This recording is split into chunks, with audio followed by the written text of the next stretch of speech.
We are talking about Canada's Drag Race Season 1. We are in part 2. I'm curious if we'll end up at a part 3.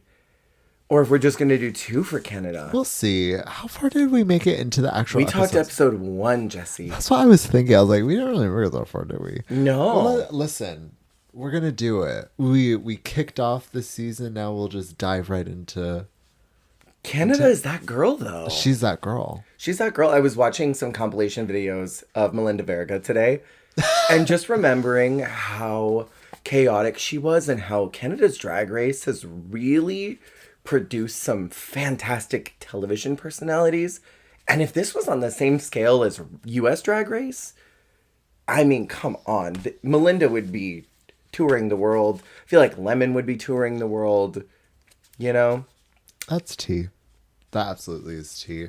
Because Canada is just like, it's just on a different wavelength. It's a breath of fresh air. I mean, say what you will about how her looks and how basic they were, but like Kimmy Couture, Kimmy was Couture? Kimmy Couture. Wait, how do you say it? I'm sorry, that was a hairspray. Couture. Can I interest you in some couture? And he hands her donuts. Donuts. Couture. For the longest time, I thought couture was like sweets. Yeah, I didn't know better. There's so many movies where it's like you don't get anything that's happening, so you're just kind of like, right. Like, very me watching Hairspray as like a 5-year-old, like none of it made sense. I watched it right after I catfished that guy. I was like 19 or 20 when Hairspray came out. Because you catfish him as Nikki Blonsky from the movie Hairspray. Why has no one done her for Snatch Game? Nikki Blonsky from the movie Hairspray. Yeah. I just found out that apparently she's like a raging racist. Okay, I heard that too. I was whispering like she's gonna jump out and like she's listening. Yeah, it's not like alleged. It's like tea that like her family like beat up people at an airport. Isn't that crazy? Because she was literally in a movie about anti-segregation. Tea. What is up with that? I don't know. She's a Von Tussle. That's crazy. Oh my god. She came to Von Tussle at the airport. Because, like... That's dark-sided. His question mark, like, why did her career not take off? Oh, because she's a shitty person. Which is nuts. I would have never gotten that from the movie. Right? Is that so weird that, like, that's, like, the role that made you famous, and, like, that character really is, like, you're not that girl at all. The antithesis. You are literally the polar opposite of this character. That's crazy. And Duncan Amanda Bynes. That was that movie. It was interacting with Nikki Blonsky from the movie Hairspray. She catapulted Amanda into her dark era. I was about to say, are you saying this is all Nikki Blonsky? This is Nikki Blonsky's fault. This is her fault. Oh, it's like, this is all Jan's fault. This is all Nikki Blonsky's fault. Yeah. Well, I mean, Zac Efron went on a positive trajectory. He went from a twink to a bear. Wow. So, I mean, at least that was a good thing for him. I don't know what anybody else is doing. He escaped her clutches. John Travolta has no career anymore. Is he still with us? Wait, I don't know. Yes, he is. Okay, he just hasn't done anything. Yeah, It's her fault. Adele Dazeem. She cursed him. She cursed him with Mind of a Master speak. Oh my god, she put a hex on him. She put a hex on everybody in that room. Zac Efron and Michelle Pfeiffer. They're the only ones who escaped. Yeah. Bless them. They're probably blessed by someone. Oh, and Queen Latifah. I can't forget her. Oh, right. Uh-huh. A queen. Absolute queen. Wait. How did we get here? Snatch Game. Snatch Game. Just to cut all this fat out. I'm so sorry. No. Okay, so we're not in Snatch Game. We're in episode 2. Is it that awful acting challenge? I'm so sorry. An overacting challenge. I think I'm just trying to derail us so we don't have to talk about this. So the it's our least favorite thing, which is in front of a green screen. It's the green screen acting challenge specifically.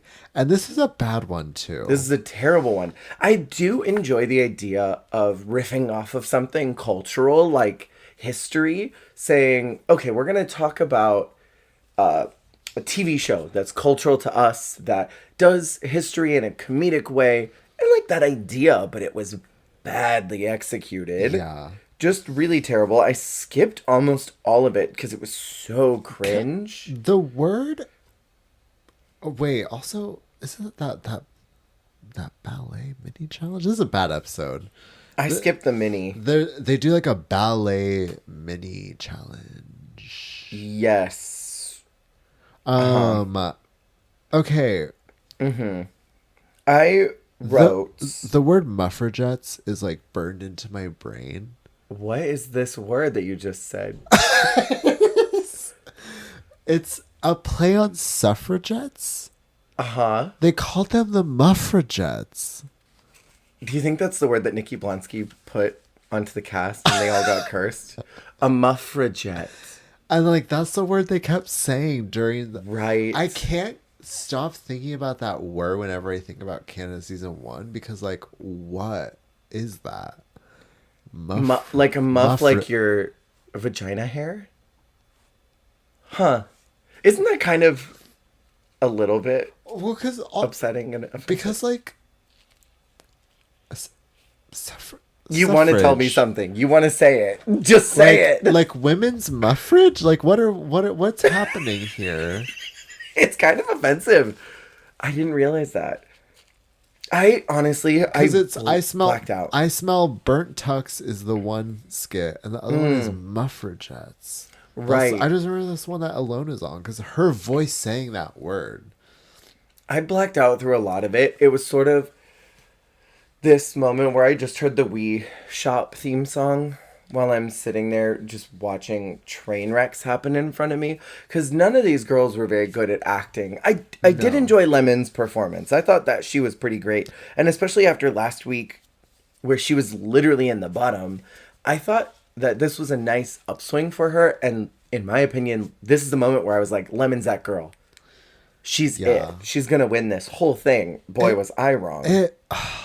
These are those kinds of acting challenges that feel like we're improving for a circle of chairs in a room where no one else is watching. You know what I mean? A circle of chairs? Do you know what I mean? I do know we're what in you a circle mean. of chairs and we're doing improv. Maybe it's a Wednesday night at 7 p.m. There's going to be finger painting afterwards. But we're in a circle of chairs and we're doing improv. That is what I feel when I watch skits like these. I hate that because I had to do circle of chairs type improv things at Disney. Oh.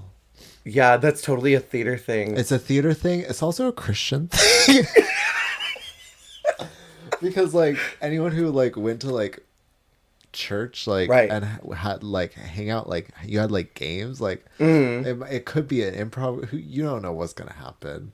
Mama, that's dark-sided. Yeah, I hate that. So let's skip through the acting challenge. We don't have to talk too much about it, but this is one of the coolest runway prompts I think probably of all time. We need to do this more. Why have we not done this again on any other franchise? Not My First Time, which is an elevated look of your first time in drag. This could be a get to know you ball situation on every season. Absolutely, because I was gonna say it's a great way to really peek into the psyche of that woman. Yeah, because you see one what their first goal was, and two how they interpret it now in their aesthetic. Right. How do you do it now that you are going to show it to television? Yeah, and I think with we talked about the hometown looks from 9 as well as in UK. That was a really fun prompt. So if they did for a get to know you ball every season and they did hometown and then your redo look of your first time in drag, that is such a cool look into who that queen is and could be so fascinating. Yes. I'm disappointed we haven't seen this before. I wrote down a couple of my highlights, which was Bobo swallowing fire, which was really freaking cool. Very Chanel juggling on the first season of US. It's very that energy. I really, really liked a lot of these looks. And then there were some that were a little problematic. What were your standouts? You know, the people who didn't do good, I would say, are usually like the baby queens. Because I would say like Alona, Kiara, Alone at 8. What's her name? The purple one. Like, I don't know. I feel like I feel like some of these younger girls, The like purple I feel like you can tell, like, the people who know where their drag is. The purple one's so terrifying. It's Kine. We should just call it the purple one. But people, like, the ones I don't like as much, Right. like ones like Kine or Kiara's, I feel like you see that their drag might not be fully figured out yet. Right. And that's why it's hard to reinterpret your first time in drag, because you're still evolving from that place. Whereas, like, Completely. even like someone like Jimbo, I feel like she clearly has her own POV now that she's adopted from then. Or someone like Scarlett. Right. Like, Scarlett's the perfect example because she's so figured out that she, like, not only does she, like, fit the look to it now, but she, like, had a performance on it. Right. So it's really showing, like, this is what I've come from. Bobo was just devouring. And I feel like Alona, too. They were devouring every liked single... Alona's? I loved Alona's. Yeah? Do you Wait, not? let me look at it again. I really I don't love think the I like it for jacket. her because I don't... It doesn't strike me as an Alona look. It looks like a... what's her name? Layla CC McQueen. Superstar? Oh my god! Layla! That'll do. It is a little CC though. That's why I like you it. dare invoke her name? Oh my god, CC. 3 seasons too early. Um, I love her. That'll do. Queen. This most recent season was... We can't get into it. No, we can't talk about it right now. It's so soon. I really feel like this is the moment where Jeffrey sort of sealed his doom for being on the show long term. Because this is the moment where one of the... Who is it? It's Tainomi says that she doesn't know how to act very well. Yeah. And Jeffrey says, the fact you don't know and you don't know how to act is irrelevant because neither does Lemon. I felt like... You know when has anyone ever like grabbed your hair? You not ever worn a wig. If anyone you've ever like You had don't your know that. have you worn a wig? No. I think I have once or twice, but I've never had it pulled off. Yeah, if you ever had someone like go and grab your wig and like yank really hard and you like go with it because all the bobby pins and everything. Jada you're Essence Hall. Yes, and you're like, what the hell? My head's going back. That's how I felt.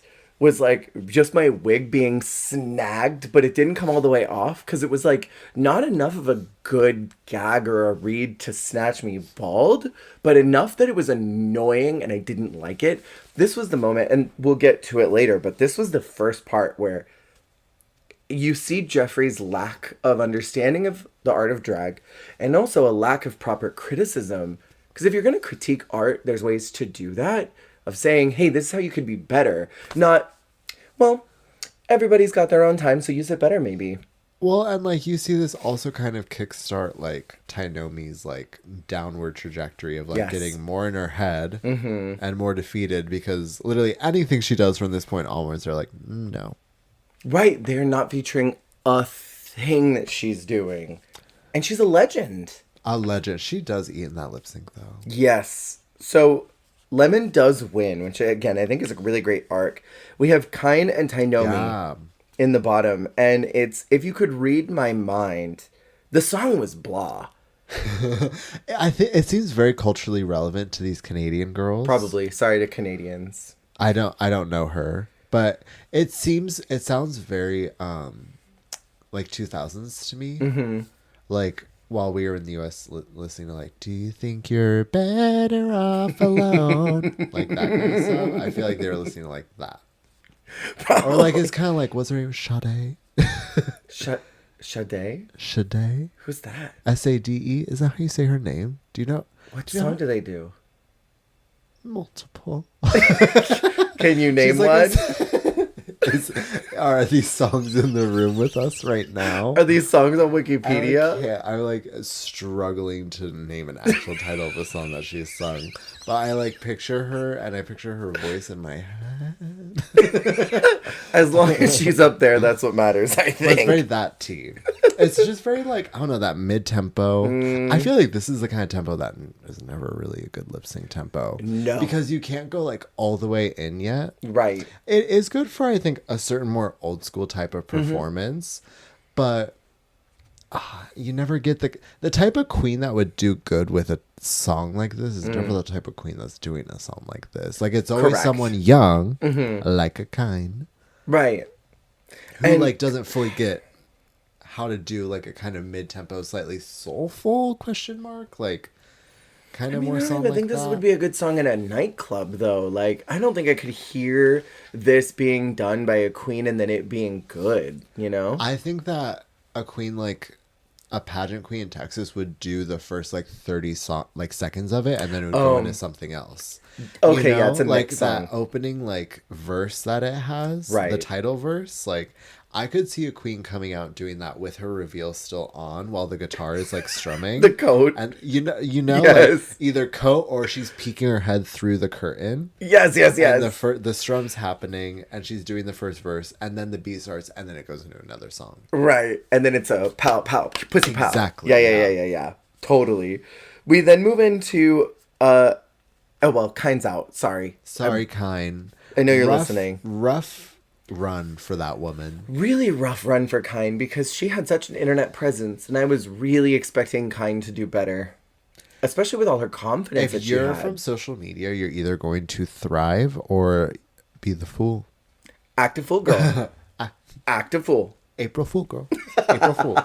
We move into episode 3, and Tracy Melchior is introduced. I love Tracy. Tracy. It's like when you're watching a show like from the beginning, like a scripted show, and it's like you see a character that's going to be a main character, but they're not a main character. Yeah. You're like, oh my god. I know her. It's like when I was watching Buffy and like I'm seeing these minor characters pop up. I'm like, oh my god, you're gonna have a big arc later. Yes.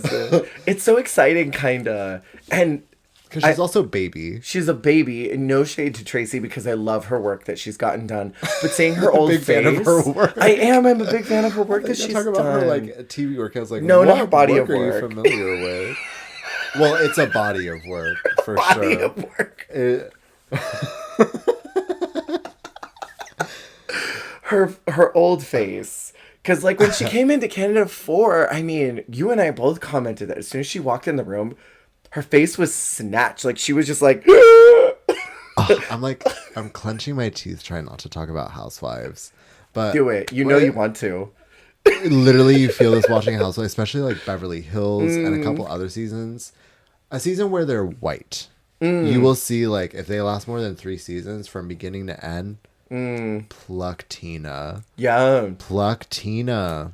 It's like going back and watching season 5 and seeing old Detox and old Alaska's face. Yeah. After her just having watched All Stars, you're like, damn, I forgot how baby your face was. Well, and like, I do get it at the same time because, I mean, the queens, the contestants do it. I can't imagine the pressure being a host. I mean, I think the guy hosts definitely aren't under as much pressure, but Right. the queen hosts and the women, I feel like there's a lot of pressure to like, Look snatched. yeah, with all those people around you. And also, I mean, it does save money on like your glam team, I feel like, because if you're going to spend 45 minutes getting taped and getting everything done to look a certain way, Right. or you can like achieve that via other ways. I mean, it's like Queen's not padding. Yeah. In the same way, right? Yeah, absolutely. I will say, just on like a health safety level, is it really bothers me every time that young 25 to even young 30s tape their face up because they're killing their collagen.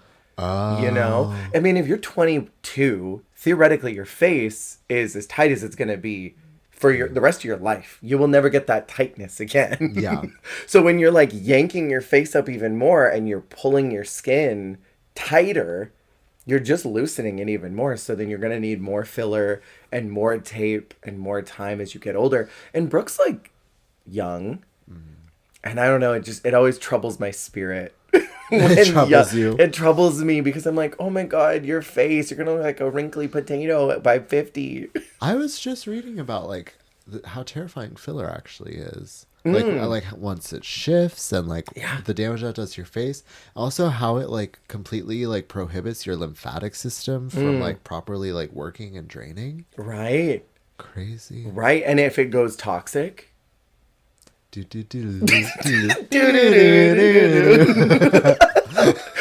anyway, circling back to Tracy Melshore with her old face. She's introduced as a squirrel friend. What do you think about Miss Tracy being here so early? Squirrel friend is just like a censored way of saying fag hag, right? Absolutely.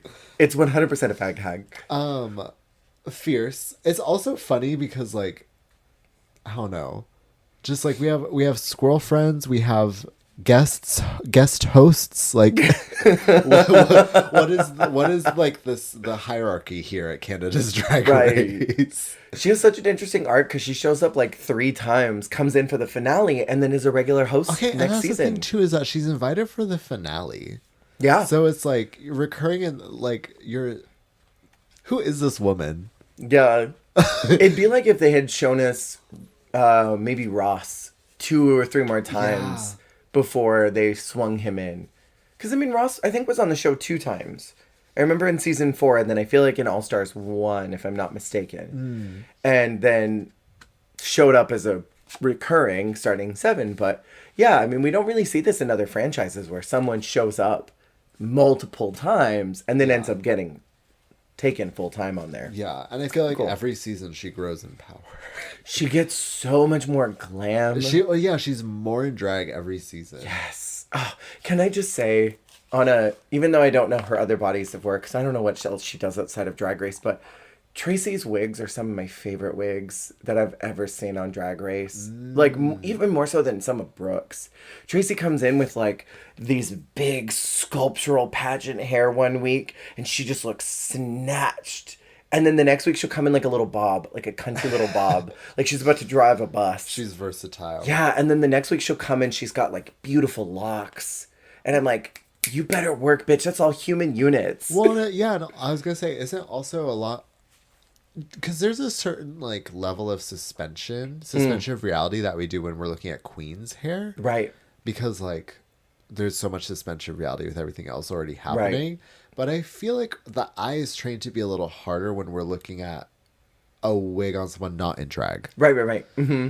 Like, I mean, like, Tracy is kind of in drag, but you know what I mean. Like, someone that we perceive more as, like, a quote-unquote commoner or, like, not a drag performer. Mm-hmm. I feel like the eye is trained to be a little more critical naturally, which is, I think, also a little messed up. That's another conversation. Right. But, like, I feel like we're more trained to, like, clock if it's, like, real hair or not. Or, like, we're, I guess, more caught off guard. And it always just looks like she's been growing that out of her scalp for the last 4 years.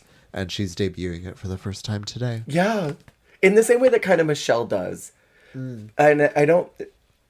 There's sometimes where, like, Michelle comes in, I'm like, that looks like it's yours, but I know that it's a wig. I know that's a human unit. I just know it's a wig. Know it. So we have a teleprompter mini challenge, and Lemon and Paranka end up winning.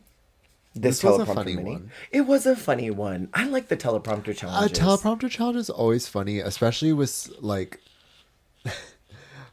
a mix of, like, you have some young people who are slightly illiterate, and you have people like the French Canadian queens who are like struggling, but also just kind of serving their way through it in their own unique way. Like it's a hoot. Yeah, and it calls back to a lot of those old Project Runway challenges. Or not Project Runway, Top Model. Oh, I think of the one where Tiffany is saying, can you say magnetic? I think about that. Yes. Oh my God. It's like the commercials, right? They actually make a product commercial. It reminds me of that. Oh my gosh. Yes. Those like challenges, like when they're about to get their photo taken or photo looked at, but they make them do one more challenge. Yeah. Like when they make them put on the huge heels in cycle 6. It's disrespectful in Top Model, but I feel like on Drag Race, it's a test of your charisma. Can you read some bullshit and embarrass yourself, but still do it fiercely? I think it's a nice test to see what you can do with that. Well, okay, because in drag, half of what you're doing is just trying to like spoon feed people bullshit. You're literally moving your mouth to somebody else's song and trying to get them to give you money. I feel like for like a lot of queens like who are comfortable like hosting or improving, stuff like that is almost just like a springboard for them to do their thing. Right. They're like, oh, okay, so now I'm just gonna do this. Yeah. I think it's fun. So they win, and the maxi is a girl group rap battle for a song called Not Sorry About It. We have the Duels, Wolls, versus the Moose Knuckles. Thoughts about these names? I only remembered the Moose Knuckles, so the Duels is actually kind of iconic. Do you think so? I mean, you can't read the Duel. I feel like everyone's talking about the dolls now, so I feel like they were definitely ahead of the time. Also, circle back just slightly. I just realized this was the birth of Lemon and Priyanka, because they were the winning team, right? Lemon Yanka. Bless. I do remember the Moose Knuckles team. That's extremely Canadian, so I feel like we could only go so far without having it referenced, right? Right. This challenge was very similar to the Bitch Perfect challenge, where we've got the actors live singing at the beginning. But what's weird is that it goes from the voice actors that they hired to do the initial, like, we're here doing our thing, and hey, it's us. And then it goes to the queen's voices. Yes. And that dissonance jarring of, like, cunt to, hey, it's me, Jimbo, and blah, blah, blah. It's so just that wig ripping again, but it didn't come all the way off. Also, I'm obsessed with Canada season 1 being like, we need to do a rap battle. What was up with that? A rap battle for Canadians. I like the concept. Not sorry about it. It's funny. With only 2 black people and they're the bottom 2 that episode, like disrespectful. It is a crazy episode for sure. It's a ride. I want to know from Canadians that are listening, please at me on Twitter. I gotta know, are y'all aware that you say about it? Or is this like something that Americans have brought to your attention? Because like having a challenge like this, titling it, sorry about it, it like has a level of self-awareness that they know that they're saying it that way. Yeah. But I feel like they probably are not aware. So I'm curious what Canadians think about sort of silly Canadian isms being brought to light. It's sort of like the Valley Girl thing, I think. Some people don't realize that they're talking like this all the time. And like, it's just like it's just crazy. And so then when they hear their voice being broadcast somewhere, do they listen and go, yeah, that's normal. What's the comedy here? What's the joke? Yeah, I don't get it. Right. You know? Well, because I feel like I don't hear I hear sorry. Like sorry. Yeah. Like I hear that a lot, but I feel like I don't hear a boot. A boot. Like unless they're actively like emphasizing it or making fun about it. So I'm curious. I have many questions. Please at me on Twitter. I gotta know.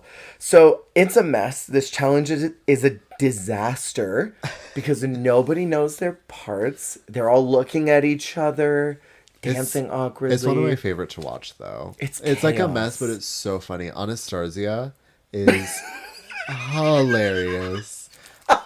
Me and my friend would watch it and just watch her and laugh our ass off because she's giving Wendy because she'll like kind of look around and like kind of bop around and like sway and then she'll flip her hair. It really shrug her shoulders. It's iconic. It's so camp and chaotic. From top to bottom. I did like Boa's performance.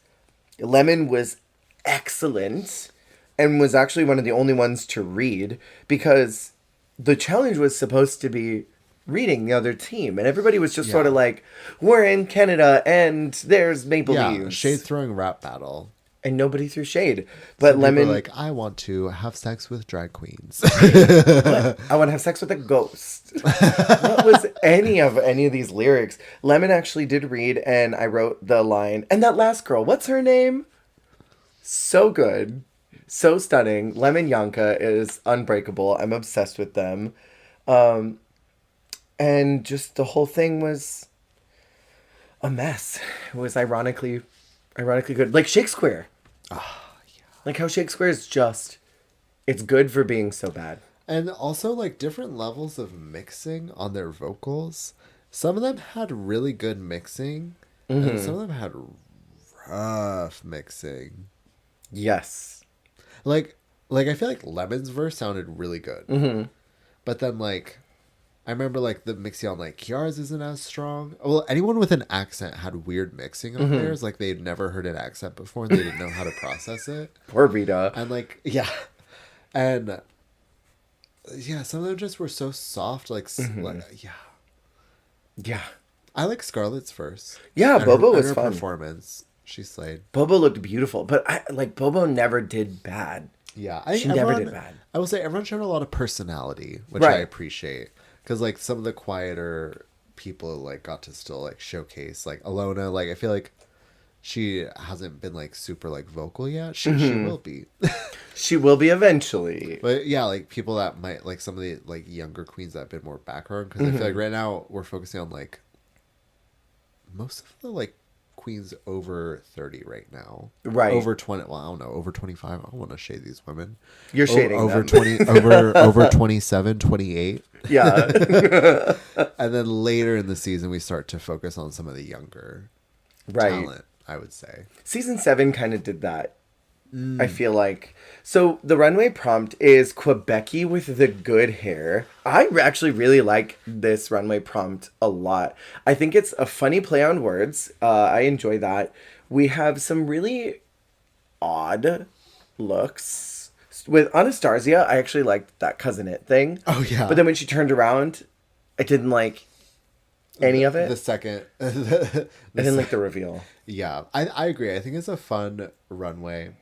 I think Canada slays with their runway choices because they're Yes. equal parts. Like, I feel like US is trying to like do what Canada does nowadays, where it's like kind of like a fun punny title, but it's also like a fun idea.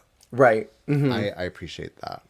Boa's was fun. Alona's works my Yeah, pussy I would say out. the tops for me are probably Alona, Jimbo. That look is very good. Yeah, and then I do like Priyanka's. I do.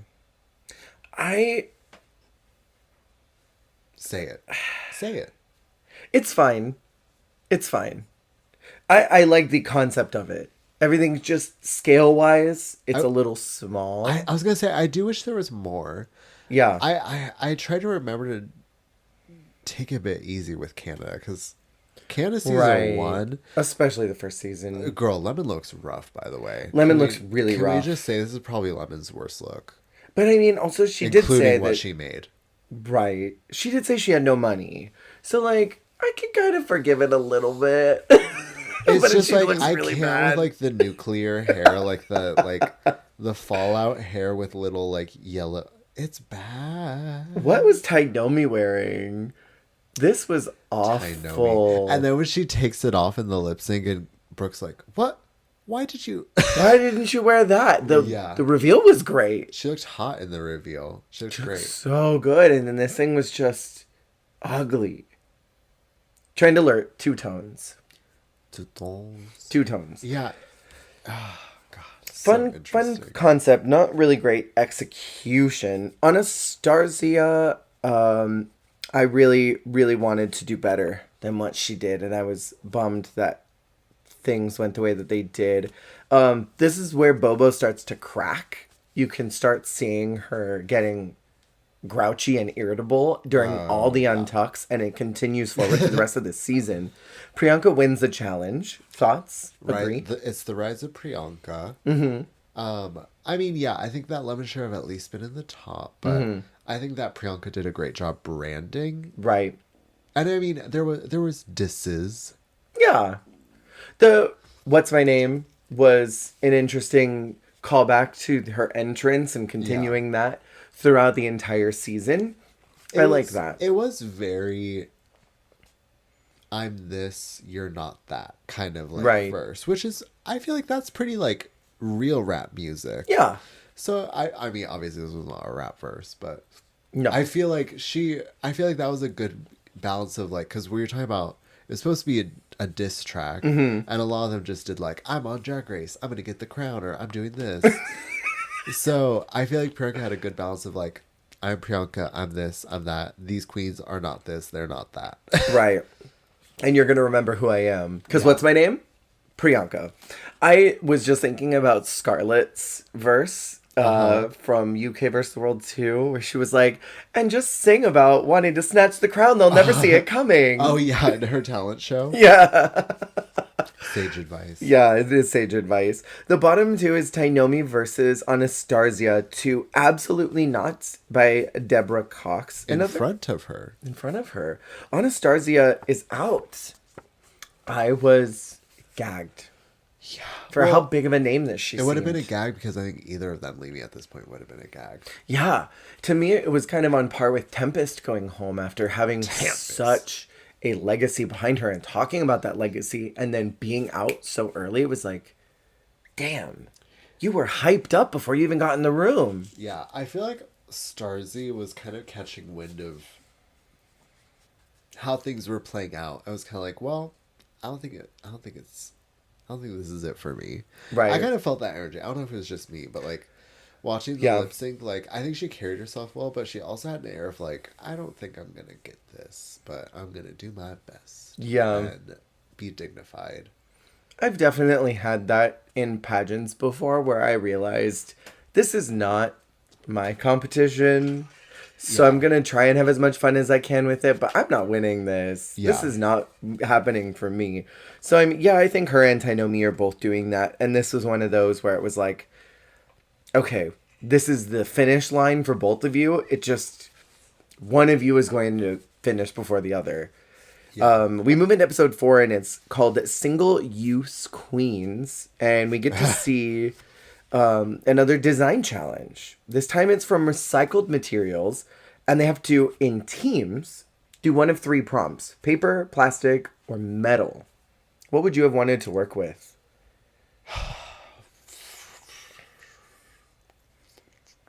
For me, it's paper. I was gonna say not metal. No, metal would be awful to work with. Metal's rough because it's like it's so hard to not make tacky. Right. And also uncomfy. I feel like metal is just like a lose-lose. Right. I feel like you're working with like shiny metallics. It looks tacky. It looks like weird like 60s. How do you make it couture and high fashion and not look terrible? It reminds me of like a lot of the materials they're using in the Apocalyptic Challenge where it's right. it just looks in season 4 US, it just looks a little like immediately a lower caliber of quality than the others. I feel Paper like, can too, sometimes. yeah, I feel like plastic, it's so hard to gauge based on what they presented because theirs was so like stylized to like the to the max. But I don't know. I feel like paper is like on Drag Race we've seen it too much now, so I feel like plastic would be fun. Yeah, maybe. Just because paper, I'm always going to compare it to like what Kim and Naomi were doing and what Chi Chi was doing. Like, I feel like them 3 kind of like The book ball really was that girl. they kind of shut it down with the paper artistry. 100%, especially Kim. Yeah. Yeah. What I really did like about this episode was Stacey teaching them how to runway walk. I love this. And like actually like yeah, this is like what she does. Like she's qualified to do this. She Yeah. taught the girls on Top Model how to do this. So Right. it would have been very much if they in the early seasons of Drag Race had Miss J come on and teach them how to do the runway. Like cuz she like she's for real qualified and like she also cares and you can tell. You can tell that Canada is doing it different, where their judges legitimately care about the girls that they're working with. They are there to make them succeed and then give them the tools to do that. Yeah, because you can even see like her investing in them and it like paying off in later episodes and like seeing her like invested in their journey and their growth and things they're improving in. Like, we love Stacey. She's a great judge. So good. It's a farce that we don't have her anymore. One of my favorite things that I noticed throughout the whole season is she tells Jimbo to walk with her hands on her hips and arch her back a bit. And Jimbo does that walk every single week. I forgot that Stacey told her to do that. Yeah, like literally both hands right above the hip, arch them back, and walk like shoulders first. That's hilarious. And Jimbo does it every week. I picture Jimbo doing that walk. It's just, very slow. Super slow It's just like, on Ambien. Jimbo just walks a certain way. She is in no rush. There's a rhythm to it. Yeah. There's like a certain sway to it. There's a certain weight movement to it that you don't see with a regular runway walk. It's a Jimbo walk. TM. Right. Also team challenge, team sewing challenge. What do you think about team sewing? Doing a collection. I like it. I like it because I'm comparing this one to the one they just did on 15, where it was like the Carson Kressley one, the Michelle Visage one, and That one was good. What was the other one? Ross, I think. I feel like the UK. Nope, wrong country. I feel like Canada was a lot more focused on like the three of them being harmonious. Yeah. Then the US was like, I need to make a look for myself, girl. You know? Right. This is not a collection. Except for Lux's team. Lux's team felt like a collection. That felt harmonious. Yeah, because I like the idea of like, you're sewing for yourself, but we're also harmonious in the sense that like, we're keeping in mind like we're using similar textiles or similar colors or keeping like a through line. Right. I think that adds a fun challenge and like, it forces camaraderie, which I think might be helpful in sewing challenges because it might improve the overall product, which I think is the case for a lot of these. Is like, obviously, like with the paper team, there was criticism that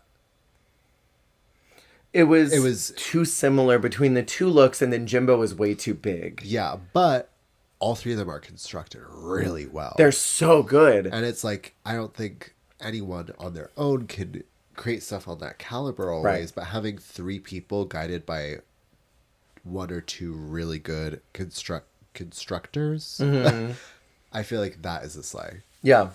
So what are you looking for in like a mini collection like this? We've got 3 looks, which is a small collection. That's so hard because you can either do like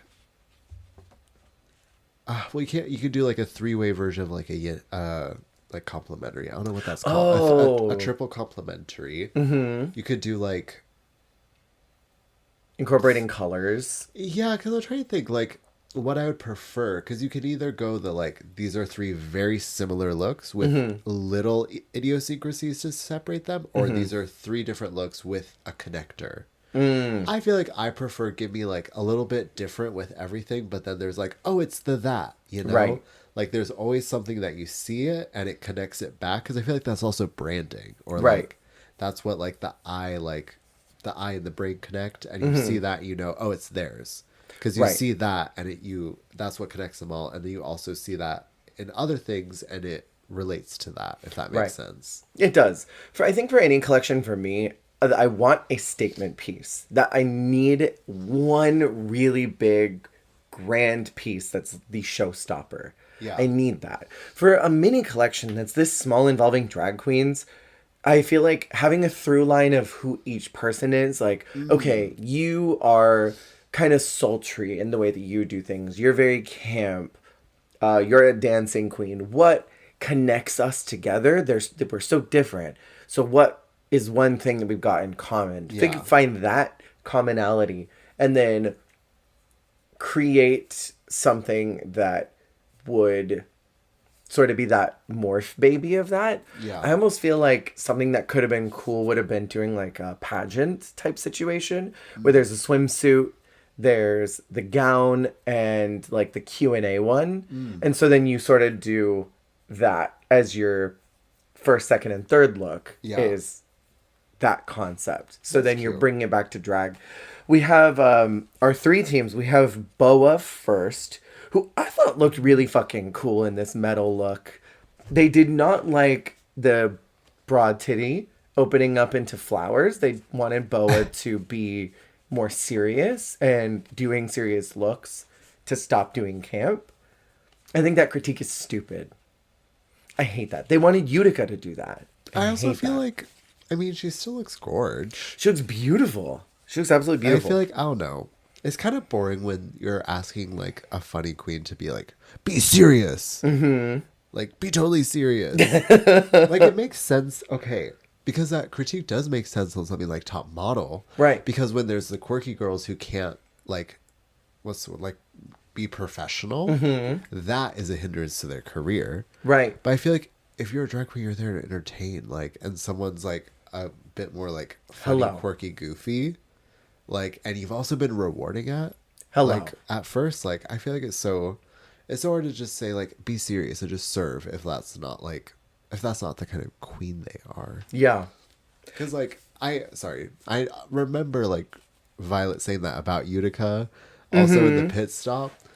But it's, like, it's so hard because the more I know Utica, it's, like, I don't know if she is that girl like that. Right. She would just, like, stomp it out. Because it's also, like, it's not always enjoyable to see them, like, trying to do something just to appease. Right. Or, like, because that's what's expected of them. Where it's, like, I don't know. I feel like we see enough runway walks, like, at this point in Drag Race, especially, where it's like, just sell it how you want to sell it. Yeah. If you want to barely walk, like, if you want to be one of those camp queens that just run around and, like, scoop boot, like, scuttle because they can't, like, actually, like, strut. Yeah. And they just scuttle around, then do that. Right. That's fine. Well, and how often do they tell silly girls, like Courtney, to be... or pretty girls to be silly. Yeah. Like, they did that with Fame. They were like, let your hair down. Be a little goofy every now and again. Yeah. But for the most part, with the pretty girls, they don't ask them to be stupid. So why do they ask this quirky girls to be serious? Also, I hope I said Boa, not Bobo. Their names were right. Okay, good. Next on that team is Paranka.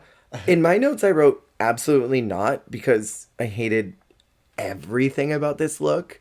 Especially the fact that it was taped to her chest. But Brooke loved it. And, okay, but Priyanka was also surprised that they loved it. So I feel like Priyanka was self-aware. I don't think Priyanka liked it. It was a piece of fabric. It's also just, like, I don't like the makeup. I don't like the styling. The hair is really rough, too. I love the concept, this acid rain thing that both her and Lemon did. And Lemon somehow works. I still don't like the hair very much. I think that I would have preferred that. Well, no, because the color is great on Priyanka, but I would have liked that silhouette on, I think, Priyanka. You want the Priyanka silhouette on Priyanka? Wow, I would have wanted Lemon's silhouette on Priyanka. Ooh, I could see that. Long silhouette, and then I would have wanted Lemon to have the legs out.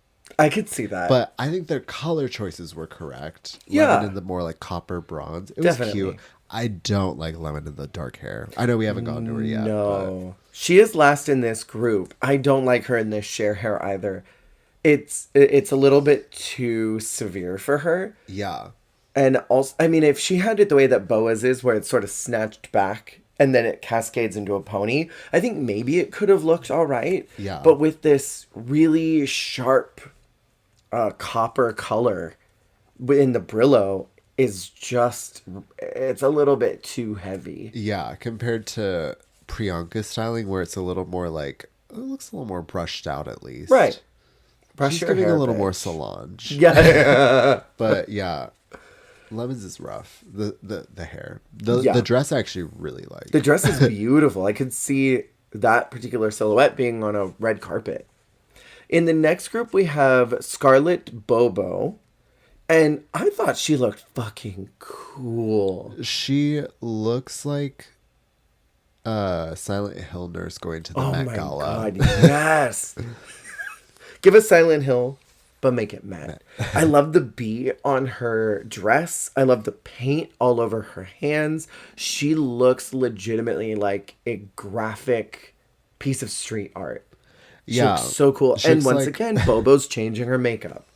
Respectfully, she looks like an oil can or you know what, like those giant oil things that they like. Yeah. That they graffiti. She looks like one of those, but like cute. Completely, she looks so good. Well, Kiara looks great too. Yeah. Oh yeah.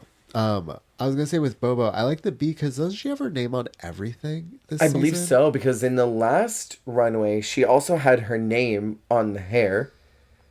Oh no! Yeah, she has her name in the hair. And then she had the necklace with her name on it as well in the Not My First Time. She's branding. The queen of names. I love this look for Kiara as well. She looks really good. And it's a great compliment to Rita so that Rita's doesn't overpower the other two. Right. Because if they have something like this for the paper group, where it's like, this isn't, I mean, in another collection, this could be the final look. Because it is also very impressive. Completely. But the train... The makeup all over the arms. Well, you know, it's cool and it's interesting because, like, I would say Bobo and Rita's are both a little darker. So for this one it balances out to have it in lighter colors. Yeah. To make it not maybe be like the final like dramatic piece, but to still have like a lot of like fabric, but to kind of like make it a little bit more of a transitional. It's just so interesting as like the middle piece. It's stunning. This team deservedly won. Yeah, and then we have Rita, who it was the winner of this challenge. And I kind of disagreed with that. I know we're getting ahead of ourselves, but Rita won the challenge, and I think it should have gone to Bobo. Oh, really? Yeah, I love Bobo's look more than I like Rita's. I like the visual interest on the neck upwards. Yeah. I think that's so fascinating.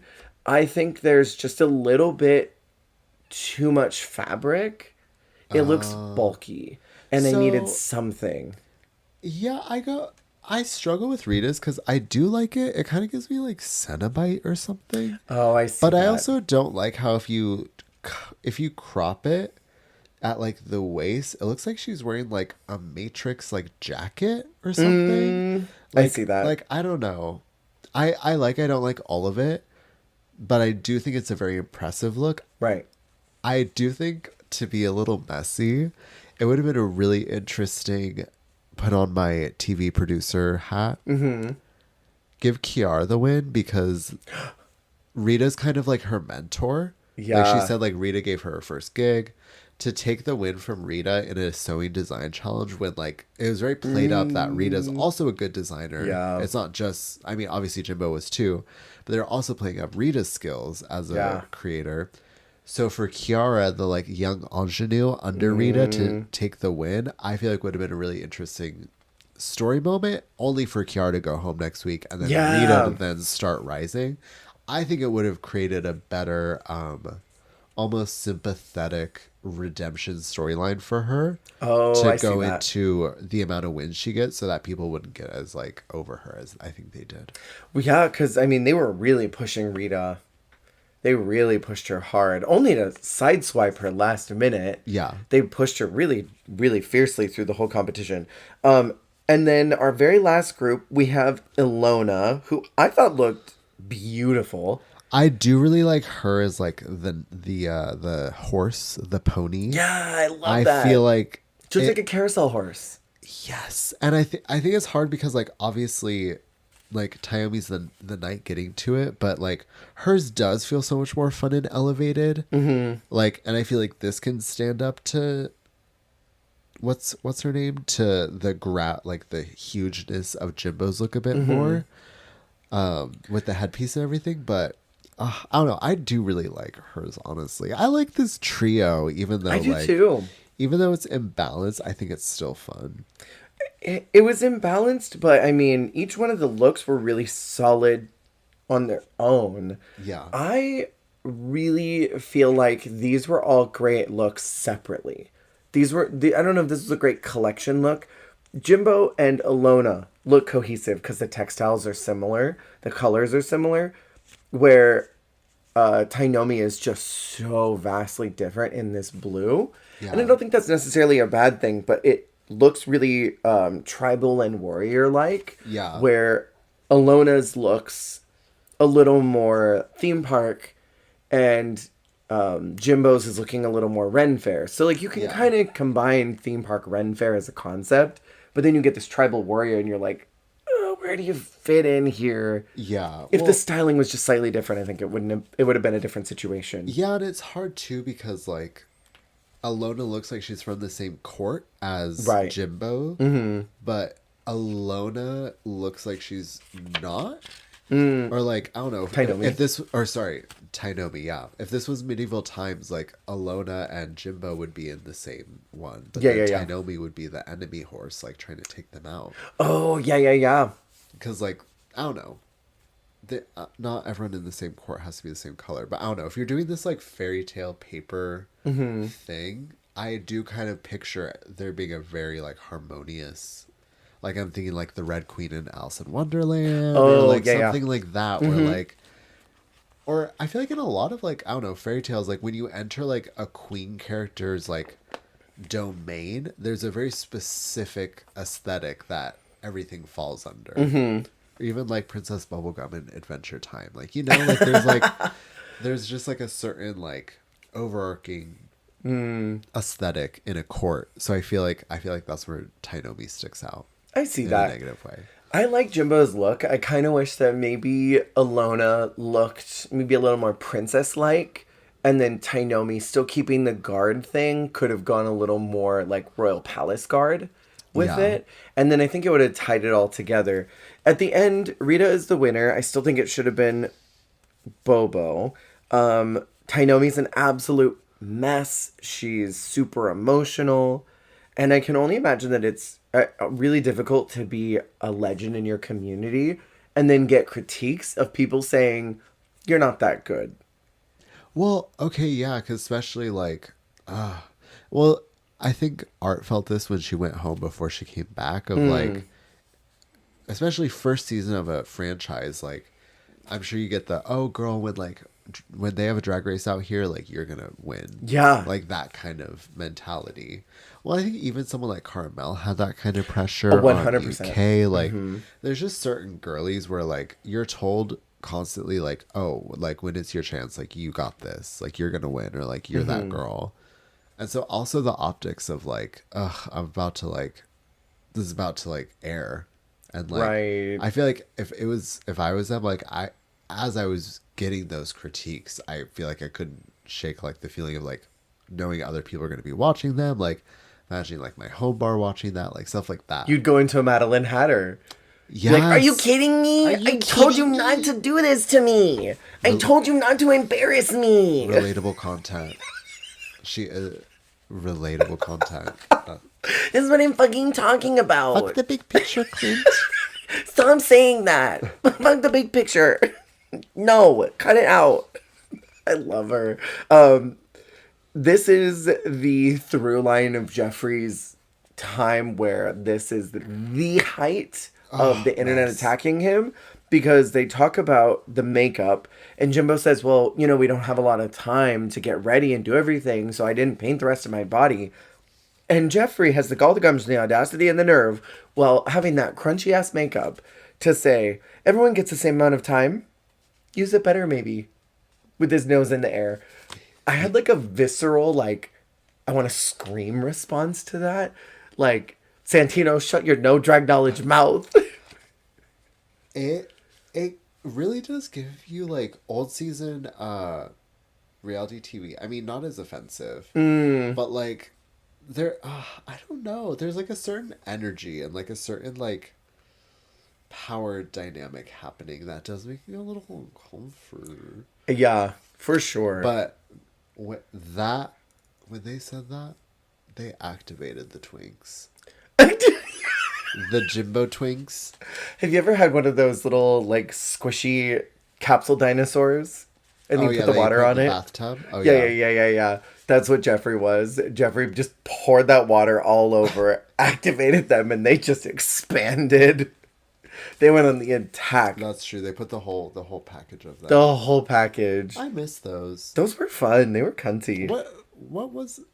Why? Like, who's like, what if we had these little dinosaurs that were like foam and we put them in like a little pill container? A little jelly pill that'll melt. And then you put it in water and you watch it grow. I mean, that's genius. And it's what? It's like is it a tiny sponge or is it just for it's a little sponge. That's all it was. Those were cunty. You're smirking like you have to do them. No, I loved them. I'm just wondering, like, why? Because, like, they had a chokehold on me. Yeah. I kept them. Like, I wouldn't throw them away. Yeah, I would just keep them all in, like, a little collection. Yeah. But like, but they'd be like at the grocery store, like on those little like side things that like hang. Where The it's impulse walls. like, yeah, You gotta buy this before you leave. Those were fears. So in the Untucked, they're all in blankets. And I think I mentioned last time that Bobo Blizzard. spilled some tea that they were like in a blizzard. And they're literally all in blankets and shivering. Like, I cannot imagine being in full drag and being cold. Anytime I've ever been in drag, I'm hot. Well, also, not to mention under studio lights. You're under hot lights, you have a wig, you have makeup, you have tights, you have probably a corset and a huge outfit, and you're freezing and need a blanket. How cold was it in that studio? Yeah, that's rough. Yeah, I think Bobo even said that there were a couple times where they had to cut and be like, we have to redo that because you had white breath. So do it one more time. Okay, well, especially as a Canadian who's used to that, you know? Yeah. I can't imagine how cold it must have been. The lip sync is Girlfriend by Avril Lavigne, and Iconic. it's Alona versus Tainomi. And Alona, like, cries and, like, I doesn't can't want to... do it. No. And then she's like, actually, I'm going to send this bitch home. Do you think that was television, or do you think she legitimately was like, no, I don't want to do it? I'm not going to. Or was she playing up the crybaby TV personality? I feel like a little bit, like, I feel it, but also, like, well, if I'm feeling this way and this is happening, then I need to play this out. Yeah. Right? Yeah. Do you get that, though? Like, maybe, like, it starts in an organic place, but it's like, I can't, like, 25% this right now. Like, if this is how I'm feeling, then I'm going to feel it on It's the Melinda stage. Verga. With gratitude. With gratitude! And then standing on the stage scowling. Just furious. Like, you could see the fumes coming off. Yeah, maybe this was a little bit. I'm going to pump it up. I'm going to give him a TV show. Because she gets into that lip sync and her whole attitude, 180. She is a different person in that lip sync. And she eats her up. It's also, it is also, though, kind of the equivalent of, like, do you ever get, like, really upset by something? And then it's like, I'm going to go to the store and I'm going to socialize with this person. I'm going to, like, go, like, reorganize this entire thing. And I'm going to go, like... That's me having a bipolar episode. Maybe she was, like, having a Hermanic moment. Yeah, of, maybe. Like, the counterbalance of, like, you just got really upset by something. And then she was just having, like, an isolated moment of, like, mania in that lip sync. Because, like... The pendulum just swings I too do hard. feel that, of, like... you have to go the opposite way of like something will really set you out of funk. It's like, oh, this is fine. I'm actually gonna go do this. Yeah. like I do kind of feel that in a way with the lip sync as well. Of, like, Having a full mental breakdown and then hitting the go live button on Twitch, be like, hey everybody, welcome in. How y'all doing? Happy Wednesday. I feel like Avril Lavigne could do that to her. So Yeah. like really reset and send her into that. This is a great song, by the way. Great song. We really haven't really gotten any. Wait, did we get? We had Carly in week 1. Not too much now. I miss Carly. Period. Have we gotten Avril in the U.S.? I feel like. No. No. Didn't. Skater Boy was also in Canada, right? It was Skate. I do not believe they've done Avril in the U.S. I could be wrong, but I'm pretty sure they have not done Avril. I feel like they did, but then I keep thinking of like the Rumors lip sync and ones like that. I'm like, I feel like in that era, maybe, but like, no, I don't think. I'm gonna have to like look this up now and like, find out. Isn't that crazy? Because I feel like she's a big deal in the U.S. Like, right? I don't know, but same with Nelly Furtado. Has she not had any in the U.S. either? No, and I love me some Nelly Furtado. Do you? I do. What's your favorite song by her? Oh, I mean, I kind of love Promiscuous with Timbaland. There's something about that song.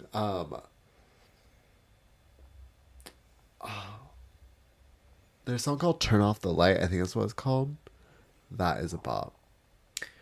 Oh. But also that song with Missy Elliott. Sorry, I could talk about Nelly Furtado. She's in her comeback. She's releasing new music. Oh, really? Yes, she's in her comeback era, and I'm honestly very much here for that. She's like a bird. That crystal lip sync. You're trying to get me to talk about it again. No, we don't have to. We could talk about Tainomi going home because it's sad. She does go home, and it's very upsetting. I was just peeking at the wiki, and I didn't see any. Tainomi's out, and I mean, Alona ate her up, and Tainomi kind of did that thing that Widow did, where it was like, I don't know what else I could have done. Oh, yeah. You know, I'm out. But I also feel like in her defense, she was like fighting a losing battle. Absolutely. Because I felt like even when she did have good moments, I feel like she was not rewarded for them. Right. They did not give a fuck. Yeah. Not one. Rough. It was very rough, unfortunately. And I mean, she's a legend. I really would love to see her again in a all-star situation or a versus the world situation. Yeah. I think she would be fun to see. So we move into episode 5. We have the Snatch Game. Whoa. It starts out with RuPaul doing a video message referencing Celine, which I thought was equal parts shady and also cunty, because doing a Snatch Game for the very first Canada one while Brooke's hosting is like, well, we got to make fun of the fact that Brooke bombed Snatch Game. Right? She's a much better Snatch Game host than she is a Snatch Game contestant. Absolutely. What I thought was interesting about the cold open was Priyanka saying that she's at the top and she's going to win the whole competition. And she literally says in that moment that she's going to win the 100K. She manifested it in Snatch Game and then won it. I feel like, and isn't that so interesting? Because I feel like actual winners never get that confessional. Yes. Because I feel like whenever they give a queen like the confessional, like I am going to win, it's usually the delusional queen or like the feisty front, like a Rose, like the feisty front runner. Yeah, because Rose kept saying every week, "I'm gonna win. Yeah. I'm gonna win the whole thing. But don't I worry." feel like you don't hear Sasha Velour saying like I am going to win. Right. Like you don't get that. So it is kind of funny to hear the actual like winning queen of the season say they're gonna win. Right. Fascinating. Interesting that they kept that in there. So we have a reading challenge as the mini. And I gotta ask you, what did you think about this reading challenge for the very first Canadian one? Do you think they were warned ahead of time? I feel like they had to have been. They seemed like semi-prepared. These were good. Yeah. I wrote a couple down. Do you want to be reminded of them, or do you have any that you remember? Refresh me. Okay, so Boa says to Lemon, "Can you hold my drink? I love putting it on a coaster." Coaster! Oh my god! That was so good. That's probably that is probably going to be the best one of the group. I'm going to tell you. It's so good. Because I feel like that is one that like you don't hear anywhere else. No, I've never heard that joke anywhere else. We've had so many reading challenges. I do feel like I hear like a lot of the same iterations of the same reads. Mm-hmm. But whenever you hear something fresh like that. And it's smart and funny. It's got a good setup. Lemon says to Priyanka, "The only thing you're fucking is stupid." So good. I don't think anything will top that on Drag Race. Right next to Arts, they them joke. That one was good. Oh my god. That one was excellent. I feel like also like thank God Canada's Drag Race is uncensored. Yes. Mm-hmm. Also the one about Bimini studying for her COVID test was funny too. I thought that was great. Rita ends her reading with and I want to say I'm glad we have this opportunity so that a Canadian can finally win. And then looks at Brooke. I feel like, okay, that does remind me, I feel like there's more like, having someone like Brooke, it allows a little more kiki fun energy. Yeah. Because I feel like you do get that with the read challenges and stuff, where I feel like they're a little more buttoned up with RuPaul. Yeah. Because they either want to like impress RuPaul or like look good in front of RuPaul or be presentable in front of RuPaul. Right. Like, I don't know. I feel like unless they're the new generation, like someone like Dawn who like doesn't really care. And who are they going to vote for? Not you. So good. But I feel like having someone like Brooke that's more like a peer. Yeah. I feel like there's that more fun kiki energy in the room. 100%. I feel like that allows it to just be more enjoyable. I agree. I thought it was fun. This was a nice reading challenge. It didn't feel super awkward. This group seems to have a lot of camaraderie, so they're able to read each other. And a lot of reading is about having reverence for someone else, respecting what somebody does so that you can make fun of them and really dig in. And I think it's good that Canada's drag pool is kind of small. Yes, they actually know each other. Exactly. It's they not didn't. this sort of like, oh, I've seen you on Instagram. I've liked your pictures. Yeah, they didn't meet 4 weeks ago and Right. have to come up with something then and there. Right. Okay, so we get into the actual Snatch Game. Do you remember when we were talking All Stars 5, we were talking about the pre-drag race or the pre-Snatch Game red carpet thing? Yes. We couldn't figure out who it was. Canada. They do it every season, don't they? Well, they did it for 2. I can't remember if they did it for the other ones, but I think I remember they do it next season because I feel like I remember Rachel Zoe. Oh, maybe. But maybe I'm making this up, but we'll find out when we get there. But yeah, they do the pre-Snatch Game red carpet. And Tracy's there. wow. Tracy Melstar shows up again. And she interviews them all really quick and says hi to them. They do a quick little bit and then walk in. I have been just maniacally giggling about that photo you showed me of Bag of Chips in the jellies and the God. shorts. Yes. I was going to say, the thing about this that's funny is if you've watched Drag Race, I feel like anyone who preps for only preps for the waist up unless the look is Right. a waist down look. Yes. But if they're creating a look, they only have to create the look from the waist up. You're right. And that shows in a runway walk when you're doing that look. I liked this. So for the actual Snatch Game, our characters, Boa plays Gypsy Rose Blanchard. Was Cursed. cringe. Cursed, dark side. With the iPhone, the Apple headphones in her nose. I watched The Fault in Our Stars when I was 12 years old and completely misunderstood what the movie was about. Did you ever see those posts on Tumblr of like the girls like Yes. that would plug that would like do like Fault in Our Stars like photo sets and they would use the headphones. It gives me that. It gives me 12-year-old girl who watched The Fault in Our Stars. That's despicable. You're right. That's evil. Jimbo plays Joan Rivers for the first time on Drag Race. What did you think of Jimbo's Joan the first and the second time? It's a good Joan. It's a decent Joan. It's hard because but also like Lucy's Joan's good. Like I don't know. It's good. She's one of those characters that's sort of, I don't want to say easy to do, but I mean all you got to do is be loud.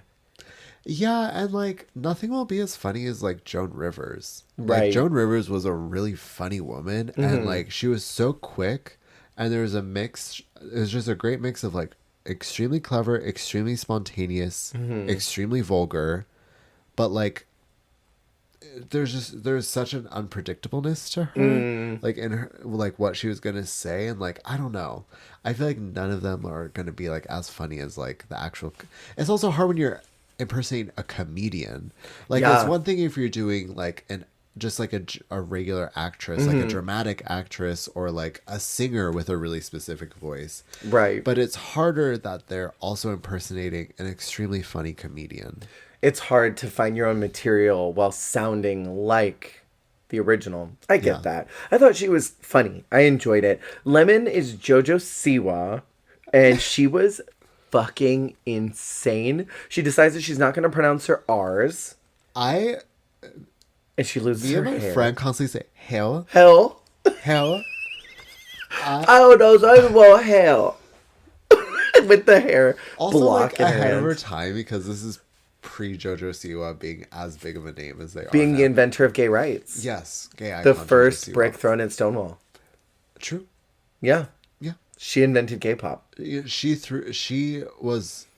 stopped people from dying at Stonewall.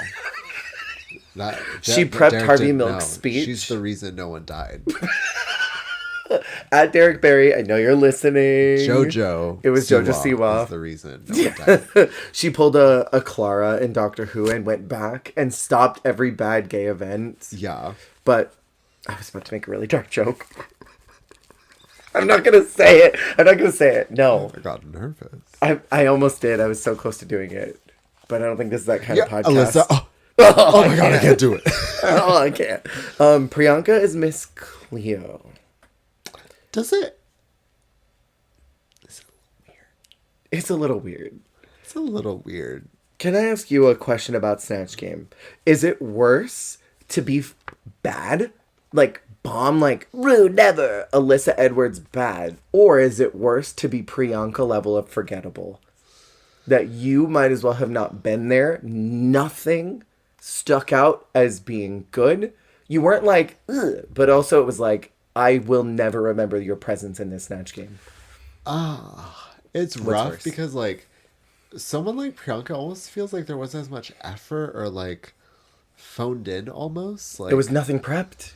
which is weird because she's so funny and she's so good at improv and being on the, like, on the fly, off the cuff. So it's one of those things where it feel because I don't know, sometimes I can appreciate someone having a swing and a miss. Sure. Especially if you can see like comedic thought went into it. Sure. Because I feel like sometimes that's also the thing with like that's the cringe of Snatch Game sometimes is like you can see where the gears were turning comedically of like I think this is funny. So I think that is also an interesting part of Snatch Game is like beyond just if they're funny, you're saying what they think is funny or how they think you are gonna laugh, like what they think the audience thinks is enjoyable. Right. So when you see someone not really like make any choices or like do anything, it's like, well, I don't know. It undersells them as a comedian. I agree. I'll say that. Then a swing and a miss. I feel like not trying at all doesn't speak to how funny someone like Priyanka is, and it would make you think that they aren't a funny person. Right. Because that's the kind of Snatch Game you get from someone who is like a brick wall. Yes. Charisma magnet. Please welcome to the stage, Charisma, Magnets.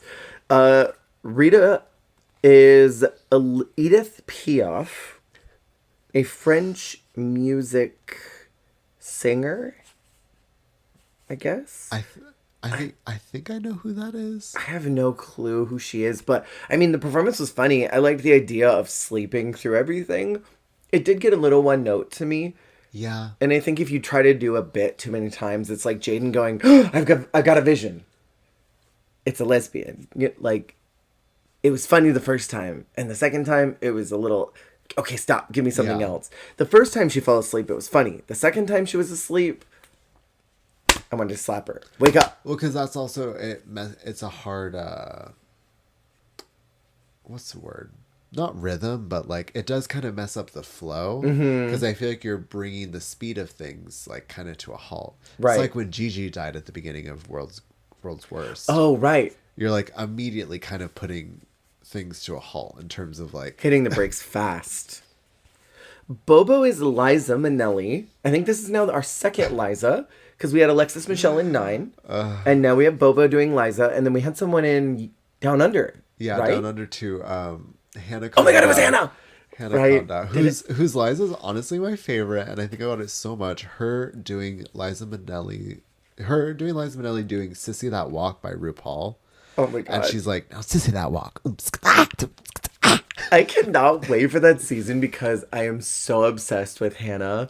It's okay. I wish that was the first season of Australia because Australia 1 is a rough season. Australia 2 is like kind of a weird cursed gem.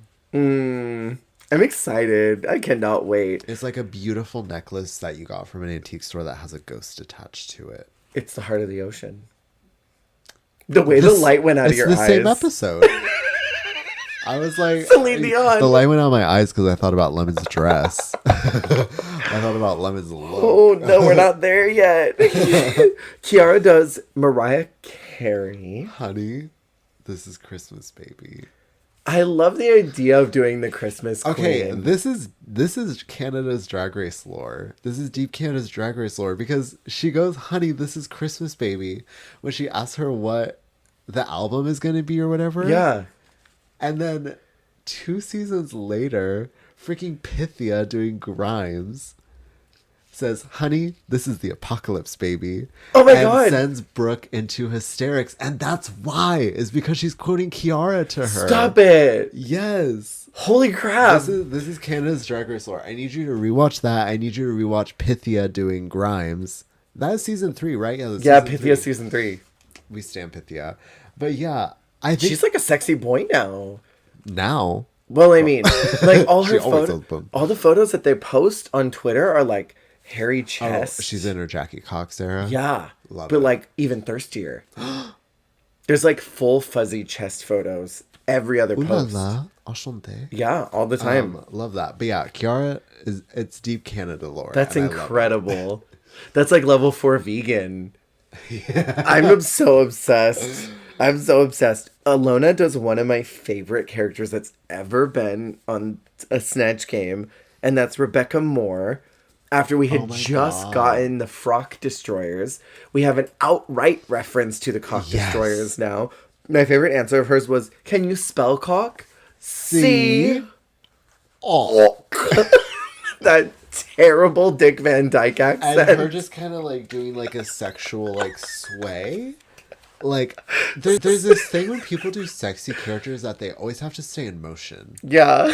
Like sexy people don't stay still. You know what I mean? They're always like A hoe never gets cold because they're moving all the time. they're generating electricity. Exactly. But like you know what I mean? They're swaying their shoulders or they're like swaying their head. Like they're like Yeah. There's just always like movement when you're sexy. What is that? Sexy people.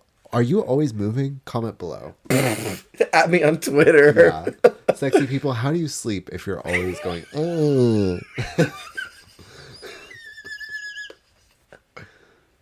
I just had a fever dream flashback to Vanda doing Cardi and just like the whole time, and I'm thinking of that, like sexy people just the whole time doing God. that.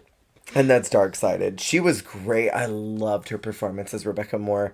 And I mean, it was kind of on the nose because Alona does sex work so positively now. And that's just like a really fun little piece of Alona lore that she did, a very well-known sex worker. That's cute. Yeah, I thought that Jimbo, Lemon, and Bobo were really funny.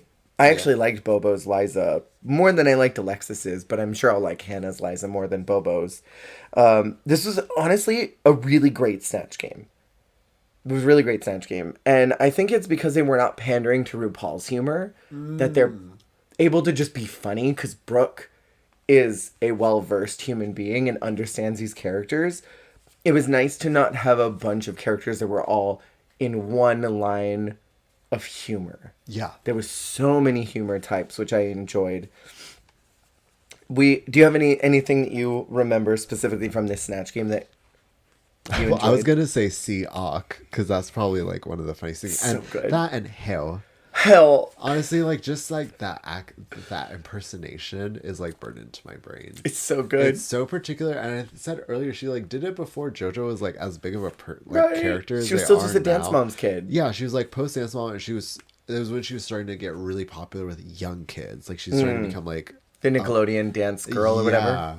So it's just like such a pull and like so disrespectful and out of pocket to like be so viciously making fun of a young girl at that child. point. Like an under 18 girl.